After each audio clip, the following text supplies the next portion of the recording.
Hello बच्चों, welcome to 10th standard. ये आपका बायोलॉजी का फर्स्ट क्लास है। इसमें हम बहुत ही इंटरेस्टिंग चीज़ सीखने वाले हैं, हेरिडिटरी, डीएनए, ये सब चीज़ के बारे में।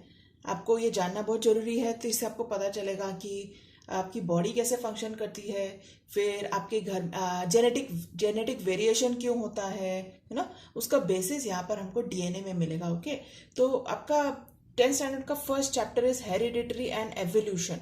तो ये जो हेरिडिटरी होता है ना, हेरिडिटी क्या होता है?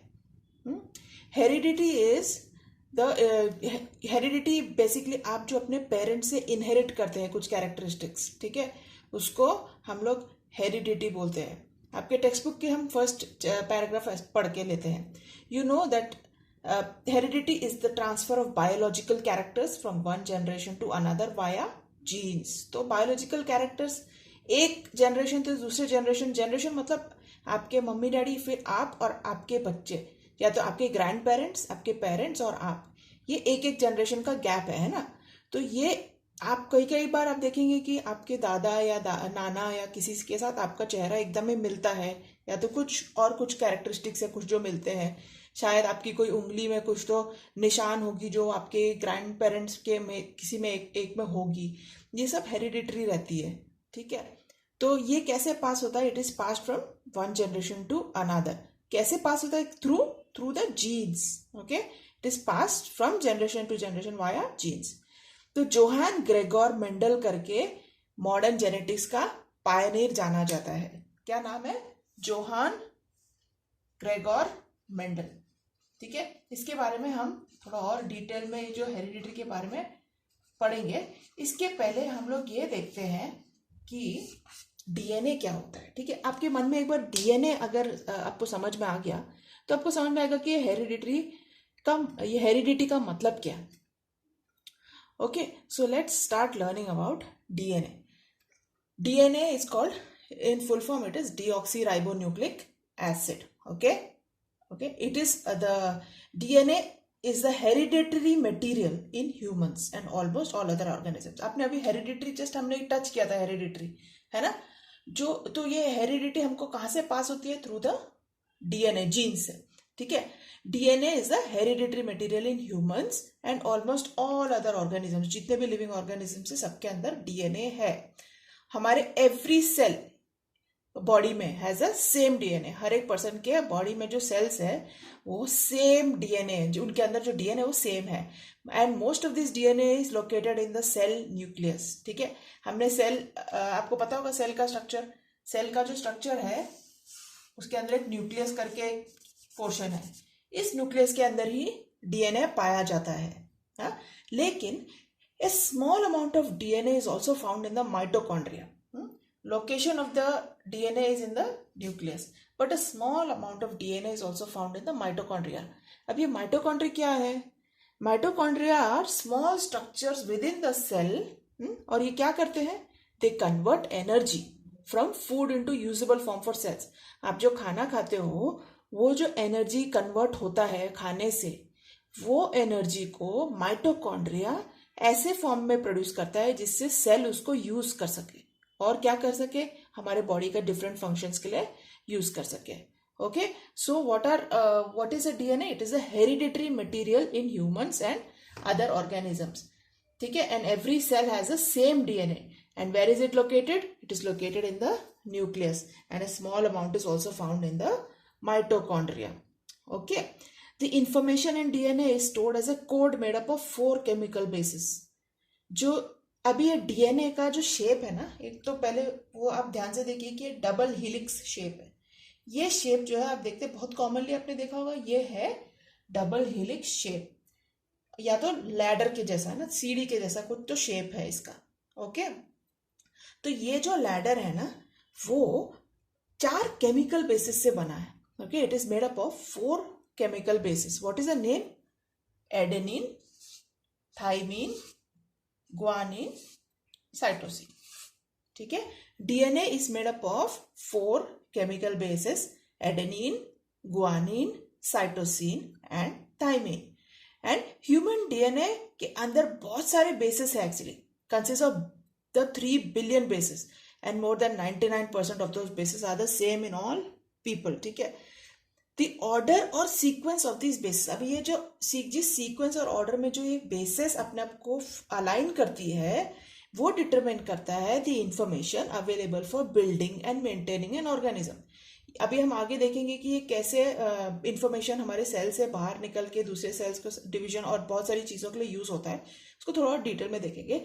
आपको यहाँ याद क्या रखना है कि डीएनए के 4 बेसिक केमिकल बेसिस है, वो है adenine, thymine, guanine and cytosine. Okay, now DNA basis pair up with each other. DNA basis है ना, एक दूसरे के साथ पेयर करते हैं, मतलब एडेनिन थाइमिन के साथ, ग्वानिन साइटोसिन के साथ ऐसे पेयरिंग होता है, ठीक है, अकेले नहीं। And these are called base pairs. ये जो पेयरिंग आप देख रहे हैं ना, इधर एडेनिन का थाइमिन के साथ, ग्वानिन का साइटोसिन के साथ, इसे कहते हैं बेस पेयर्स, ठीक है। ये जो एक एक यूनिट बना है ना इधर, ये एक यूनिट, ये एक यूनिट, ये है बेस पेयर्स। और एडेनिन हमेशा थाइमिन के साथ पेयर होता है और ग्वानिन हमेशा साइटोसिन के साथ पेयर होता है। Okay, each base is also attach to a sugar molecule and a phosphate molecule. ये जो बेसिस है ना, एडेनिन, थाइमिन, ग्वानिन, साइटोसिन, ये अकेले के अलावा, ये इनके साथ जो पेयर होते हैं उसके अलावा ये जो एक एक जो केमिकल बेस है ना, एक एक बेस, ये तो बेस पेयर है, ये जो एक एक बेस है ना, ये भी एक शुगर मॉलिक्यूल यानी एक राइबोस शुगर मॉलिक्यूल और एक फॉस्फेट मॉलिक्यूल के साथ अटैच होता है, ठीक है। हाँ, अभी हम लोग इसको थोड़ा देखते हैं कि कैसे इसका फंक्शनिंग कैसा होता है, ये डीएनए कैसे अपने आप को कैसे काम करता है, हम लोग एक मिनट देखते हैं, ठीक है। अभी इसके जो इसको आई होप ये आपने समझ गए, इसको हम मिटा लेंगे एक बार, फिर मैं आपको और थोड़ा सा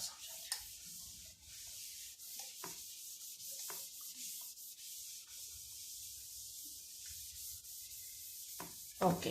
तो अभी न्यूक्लिक जो डीएनए जो जेनेटिक मटेरियल है उसके अंदर पूरा इंफॉर्मेशन है कि नहीं, जो सेल की एक्टिविटी कैरी आउट करने के लिए।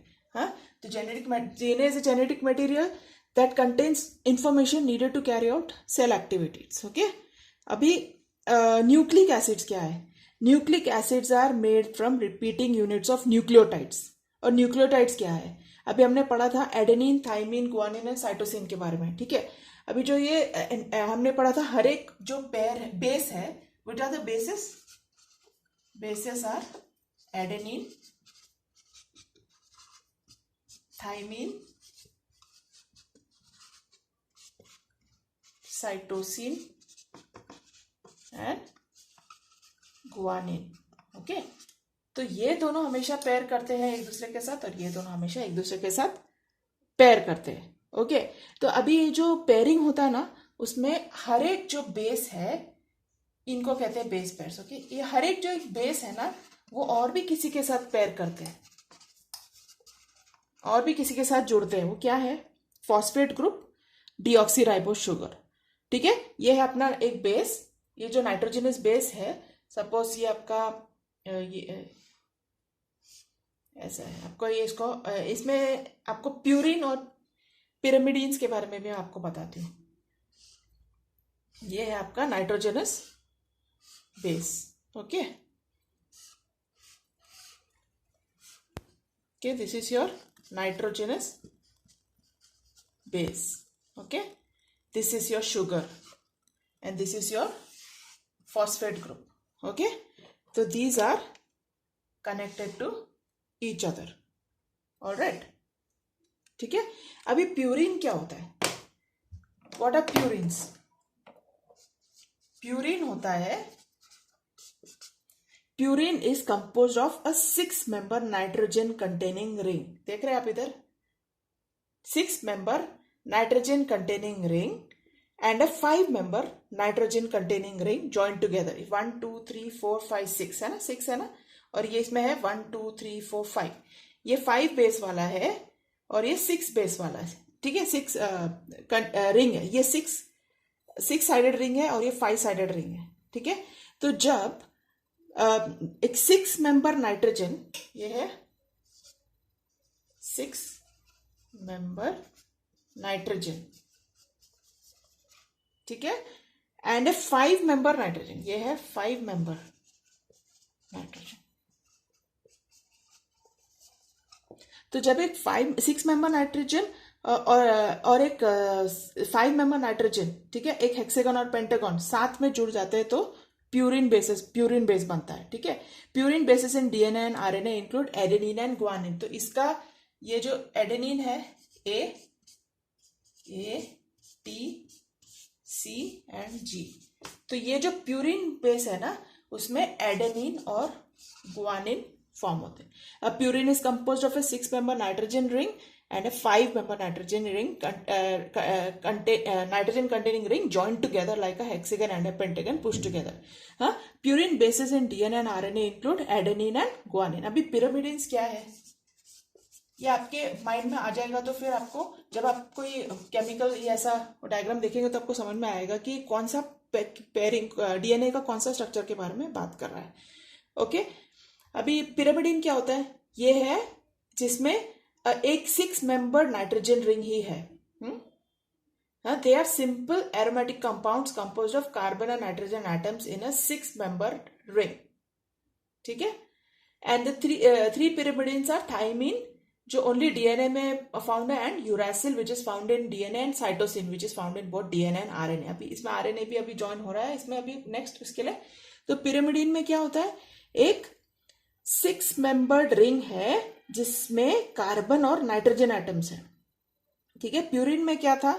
Nitrogen containing ring and A 5 member nitrogen containing ring. इसमें भी नाइट्रोजन, इसमें भी नाइट्रोजन था। लेकिन अभी आप इसमें देखेंगे ना, किसमें? पिरामिडिन में, तो आप देखेंगे कि जो ये 6 मेंबर्ड रिंग है ना, इधर इसके अंदर कार्बन भी है और नाइट्रोजन भी है, ओके। और दूसरा एक शुगर बेस है, और एक फॉस्फेट ग्रुप, शुगर ऐसा। तो लेकिन इसका जो आप देख रहे हैं इसमें फर्क, पिरामिडिन में सिर्फ 6 मेंबर्ड रिंग है जिसमें नाइट्रोजन और कार्बन है, ओके, एटम्स, कार्बन एटम्स। तो कौन से 3 पिरामिडिन्स है? Thymine, cytosine and uracil. ये है यूरासिल। ये जो यूरासिल है वो आरएनए में पाया जाता है, ओनली इन आरएनए, सिर्फ आरएनए में, ठीक है, not in DNA. Thymine, cytosine, adenine, guanine DNA में पाए जाते हैं और उनका स्ट्रक्चर ऐसा है। एडेनिन और गुआनिन का ये स्ट्रक्चर है, प्यूरिन स्ट्रक्चर है, और थाइमिन, साइटोसिन और यूरासिल का पिरामिडिन स्ट्रक्चर है, ठीक है। तो 4 टाइप के डीएनए न्यूक्लियोटाइड्स कौन से हैं? Adenine, thymine, guanine and cytosine. तो अगर आपको पूछा गया कि इनका स्ट्रक्चर बनाने के लिए एडेनिन, थाइमिन का, तो आप कैसे बनाएंगे? एक फॉस्फेट ग्रुप, एक राइबोस शुगर, ये है आपका राइबोस शुगर, ये है फॉस्फेट ग्रुप, ओके। तो एक फॉस्फेट ग्रुप, एक ribose sugar, 6 member nitrogen ring and A 5 member nitrogen ring together, ठीक है। और ये है, इनको पूरे प्यूरिन भी कहा जाता है। पिरामिडिन क्या है? जिसमें फॉस्फेट ग्रुप है, राइबोस शुगर और एक कार्बन और नाइट्रोजन कंटेनिंग 6 मेंबर्ड रिंग है। और इसमें कौन से आते हैं? Thymine, cytosine and uracil. Purine में कौन से आते हैं? Adenine and guanine. I hope you have understood. अभी जो adenine is one of the 4 building blocks of DNA. It is adenine, आपको हमने जैसे पढ़ा, ये जो हमने डीएनए का जो स्ट्रक्चर देखा था, ऐसा ऐसा ऐसा करके जो है, ये जो ऐसा एक स्ट्रक्चर है ना, जिसमें यहाँ पर आपको ये दिखेंगे लैडर टाइप।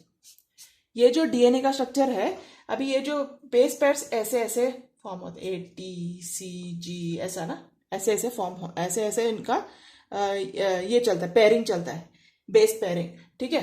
तो अभी ये जो है ना, अभी जो एडेनिन है, adenine has the property that when it's in the double helix it is always found opposite of thymine, ठीक है। एडेनिन हमेशा कोई भी सर्कमस्टेंस में सिर्फ थाइमिन के ऑपोजिट ही मिलेगा आपको, ठीक है।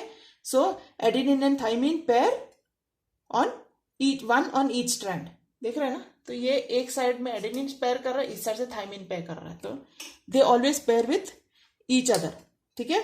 Adenine is also used elsewhere in the cell, not just in DNA and RNA, but it's part of the molecule adenosine triphosphate, ATP जो हमने पढ़ा है ना, वो इसका भी पार्ट है एडेनिन। एटीपी जो हम लोग आगे पढ़ेंगे, सॉरी अभी नेक्स्ट चैप्टर में हम लोग बॉडी कैसे एनर्जी प्रोसेस करता है वो पढ़ेंगे। उस टाइम हम लोग एटीपी, एक एटीपी मॉलिक्यूल है, वो हमारा बॉडी का बैटरी जैसा है, एनर्जी रिलीजिंग बैटरी। हाँ, तो उसमें भी एडेनिन इज वेरी इंपॉर्टेंट। ठीक है, adenine is the energy source for the cell. So adenine plays a dual role in the cell. Adenine दो काम करता है सेल में। क्या? एक तो डीएनए का बिल्डिंग ब्लॉक है और दूसरा वो एनर्जी स्टोरेज का काम करता है एटीपी में। ओके, फिर थाइमिन क्या है? Thymine is one of the building, again one of the building blocks of DNA. हाँ, इट इज द इट उसको इसको डिनोट करते हैं टी से। ओके, एंड डबल हीलिक्स में thymine always pairs with adenine. ठीक है, simple. Then cytosine, cytosine is another one of the 4 building blocks of DNA and RNA. ये आरएनए में भी है।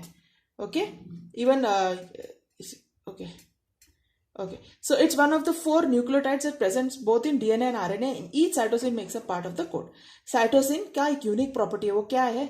It binds in the double helix opposite of guanine. ठीक है, cytosine हमेशा guanine के ऑपोजिट में ही बाइंड करता है। ठीक है, साइटोसिन के पास एक और प्रॉपर्टी है, वो क्या है? That none of the other nucleotides के पास है। वो क्या है? Is that very often in the cell cytosine can have an extra chemical attached to them, a methyl group. इस कभी कभी ये साइटोसिन के साथ एक मिथाइल ग्रुप भी अटैच होता है। ठीक है, वो आपको जरूरत नहीं है, जैसा आपके इन्फॉर्मेशन के लिए आपको मैं बता रही हूँ। ठीक है, and this DNA methylation at cytosine is thought to help regulate genes and turn them on and off. इसका एक बहुत इंपॉर्टेंट फंक्शन है थाइमिन का, साइटोसिन का, जिससे वो सेल का फंक्शन ऑन एंड ऑफ करता है। मतलब कब स्टार्ट करना है, कब स्टॉप करना है, मतलब डिवीजन एंड ऑल। तो that also plays an important role. That is not necessary for you to learn, but remember that cytosine always pairs with guanine. अभी guanine is also another one of the building blocks donated by G. Guanine in the double helix pairs with cytosine. So CG pair ही देखेंगे आप हमेशा। हाँ, CG pair happens to bind more tightly than the AT pair. So long stretches of CG make stronger helixes than stretches of AT. कहा जाता है कि जो गुआनिन साइटोसिन का जो पेयरिंग है ना, वो बहुत ही स्ट्रांग है, टाइट पेयरिंग है। हाँ, तो इसलिए जो लंबे लंबे स्ट्रेच जो CG के बनते हैं वो बहुत ही ज्यादा स्ट्रांग है। AT के बाइंडिंग से ज्यादा GC का बाइंडिंग स्ट्रांगर है। ओके, तो ये थे हमारे 4 बेसिस। ठीक है, अभी ये आप जरा, I hope you have understood all this. अगर आप नहीं समझे हैं तो एक बार पीछे जाके डीएनए के बारे में दोबारा एक बार पढ़ के देखिए। ज्यादा मुश्किल नहीं समझने के लिए मैंने आपके लिए जितना सिंप्लीफाई कर सकते हैं सिंप्लीफाई किया है। ठीक है, तो अगर आप 1-2 बार देखेंगे तो आप समझ जाएंगे, क्योंकि ये अभी हमारे आगे के लेसन के लिए बहुत इंपॉर्टेंट है कि अभी डीएनए कैसे काम करता है, मतलब how it is replicated and all that. Okay, तो next we have to learn about what is RNA. तो वो हम लोग नेक्स्ट क्लास में, नेक्स्ट वीडियो में we will learn about what is RNA. Okay, go through this carefully and try to understand everything.